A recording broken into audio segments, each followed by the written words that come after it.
Welcome back to another Master Duel solo stories. I was gonna do it yesterday, but I didn't have anything like connected, and I felt lazy. But we have a new stories that I've been kind of waiting for a while. Not this one specifically, just a new one. Terminal World. I think this is continuing off of the war arc of the Fabled Realms, Naturia, X-Sabers, and the Worms. At least that's what it looks like. This came out during the Synchro era, so this is another Synchro deck, I'm assuming. This is what it looks like anyways, usually with the lights and the whites. Pretty. Allies for Justice.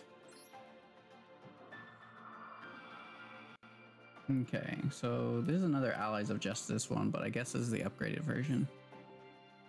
Alright.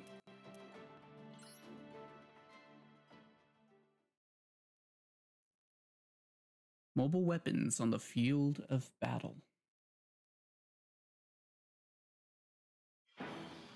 The battles between the Ally of Justice and the Worms invaders from outer space raged on.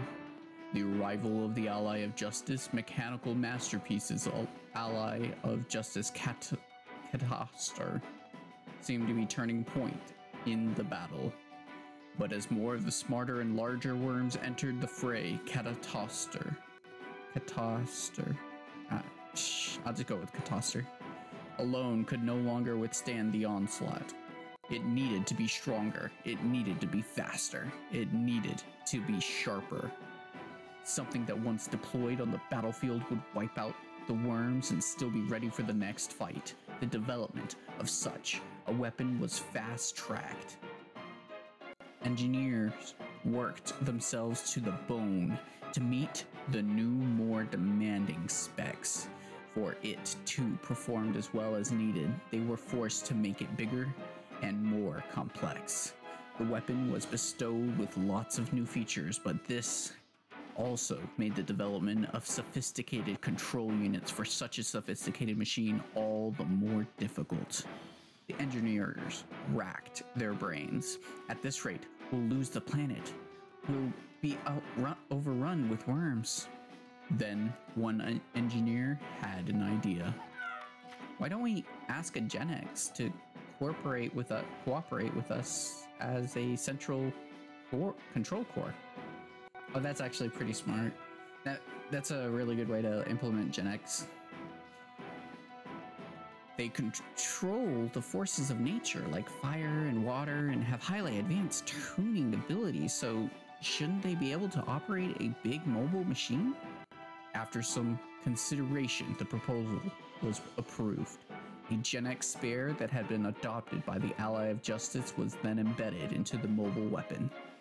The moment they saw such an enormous weapon moving during its first launch test after incorporating the R-Genex spare, everyone involved gasped. How could such a small-looking mechanical being move such a huge weapon all by itself? And with that, the huge dominating Ally of Justice Field Marshal was completed for the time being. I like that because I used to play Mermails, and one of the combos was using I think it was Crystron Phoenix and R-Genex Undyne and then R-Genex Controller. And I loved R-Genex Controller as a unit. I thought normal unit that's basically the core of everything, that's awesome. And I love that they implemented that for this as well.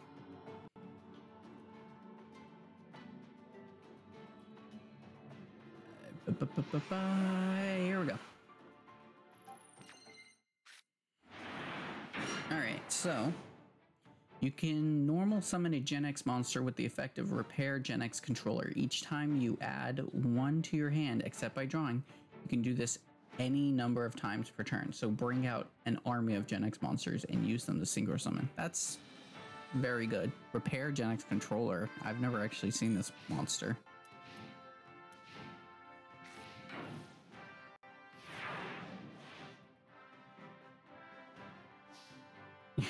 Okay. I just need one card. You're screwed if I draw one card. This card is normal summoned. You can add a level 2 R-Genex.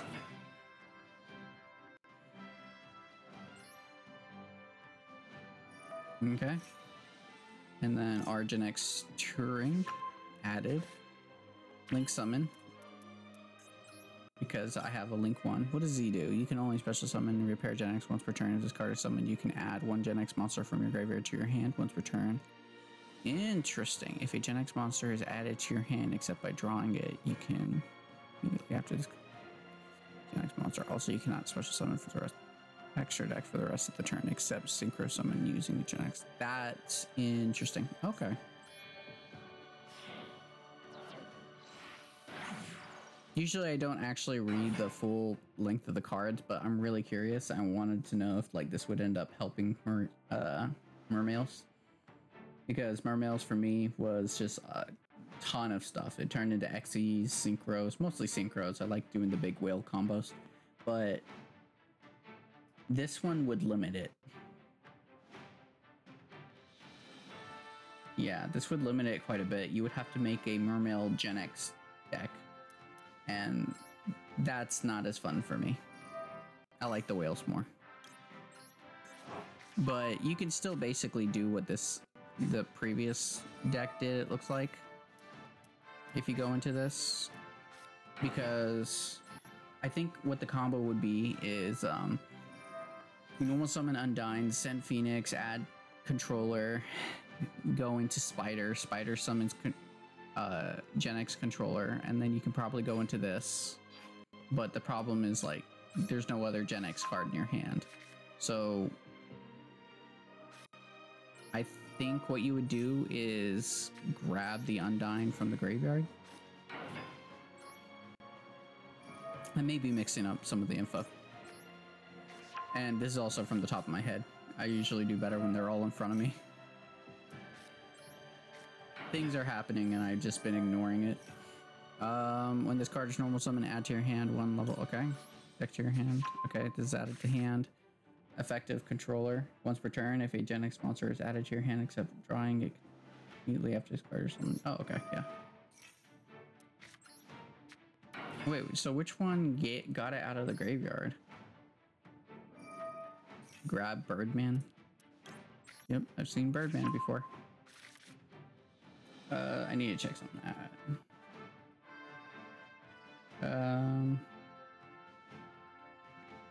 Okay, so yeah, you would grab Undyne, put it to your hand, and while he's on the field, you can immediately summon him afterwards, I guess. Or maybe it's a different format, I don't know.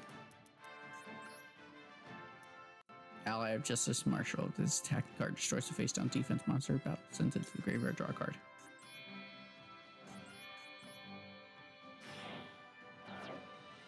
It's a lot of cards of just grab and search, grab and search. I think the Synchro era was mostly on consistency, it seemed like. Because, yeah, honestly, XCs and Synchro were the biggest regarding that.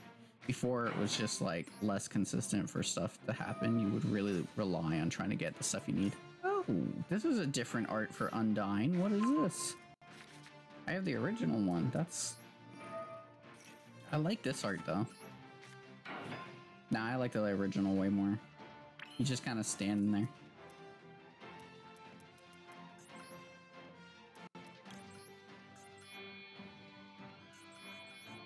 This is a heck of a monster. What am I summoning?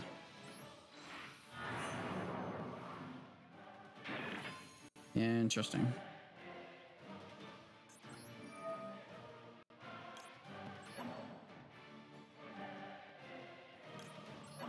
Guess it really doesn't matter. What is going on? Okay. Once per turn, you can target 6 Genex monsters of different attributes that are banished and or in your graveyard, shuffle them into the deck, and you destroy up to that many cards in the spell and trap zone. Dude, are you insane? Why would you need to do like 6? You're destroying one of your own at that point. Oh no, the field. So you can basically do a full back wipe. That's kind of cool. Draw a card. Final Gesture. Oh my god, Final Gesture. Target a level 3 monster you control. Special summon one monster with it. I remember using Final Gesture for something.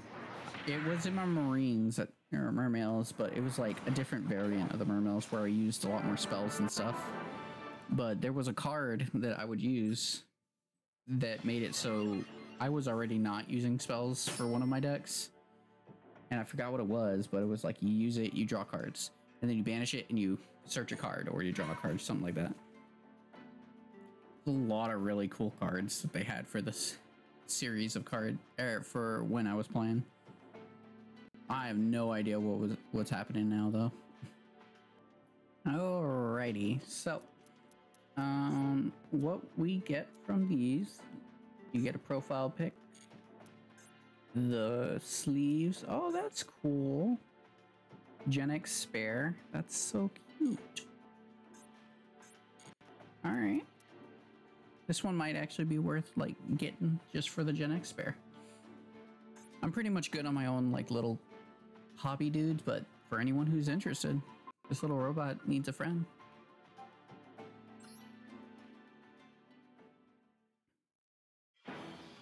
After several startup tests, the Ally of Justice Field Marshal was ready to enter the battle. There it was paired up with R-Genex controller employed as a communication device to translate and transmit orders. Their actions of the Field Marshal were incredible. Despite wave after wave of worms, it mowed them all down. It was like all of the struggles before had been nothing but a bad dream as the balance of the power shifted in an instant. The victorious kept on coming. As the new weapon delivered victory after victory, the morale of the troops rose, and to them, the weapon became a symbol of hope. Yet even though the weapon seemed invincible, damage was unavoidable in the midst of combat. Destroyed armor and burnt barrels can be swapped out before dispatch to the next battle. But the core that controlled the massive machine, the R-Genex spare, could not be switched out so easily. While the weapon exterior may have looked pristine, battle after battle had quietly left the R-Genex spare profoundly and definitively worn out. On that day, too, the Field Marshal stood on the battlefield at a very strategically important point in one of many hotly contested areas. The resistance put up by the worms that day was more fierce than ever before. Together with the Field Marshal, the allied forces of the tribes and clans fulfilled their duties and struggles. But a small gap in the formation opened up and worms swarmed into the breach. At this rate, the worms would likely reach the encampment and the R-Genex controller. Did the R-Genex do what it did because it knew its first priority was to eliminate the worm blight, or was it to protect the sole entity it could talk to on the battlefield, the R-Genex controller? The Field Marshal immediately left the front lines and rushed to where the encirclement was broken. Then, using its own massive body as a barrier, it blocked the worm's incursion, risking itself as it attacked with reckless abandon. The battle ended, and the horde of worms was forced back.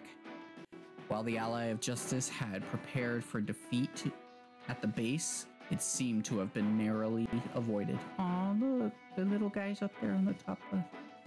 Nevertheless, the losses were great. The wreck of the Field Marshal's frame was still emitting heat even after the battle, the heat shimmers distorting the surrounding. The Field Marshal could no longer move when a small figure approached. When the R-Genex controller reached the interior of the frame, it found the R-Genex spare lying there. There was probably less than a minute left until it was due to activate. Making it the most of the precious time it had left, the R-Genex spare offered the R-Genex controller a single white flower. Once the R-Genex controller accepted it, the R-Genex spare fell completely silent. Was this leaking coolant? Oh, that's so sad. A glistening liquid was pouring out of the R-Genex controller's eyes. Aww. That's really sad.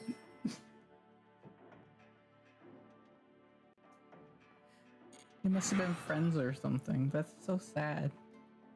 I like this story. This story was cute. And pretty cool. Did we do anything with the worms? I feel like there was no story on the worms. If there wasn't, it's probably where they're ending off. Like the final ones you're gonna learn about are the worms. Mutant mutations. No, this was a different one. I guess the worms have not come up yet, so I guess that's something to look forward to. I don't remember much on the worms. I know people didn't like them very much, or at least there were some people that I knew that didn't like them, but there were something. Anyways, if you enjoyed the video, please give it a like. If you have a comment, please leave a comment. And other than that, have a great day, night, evening. Either one's fine.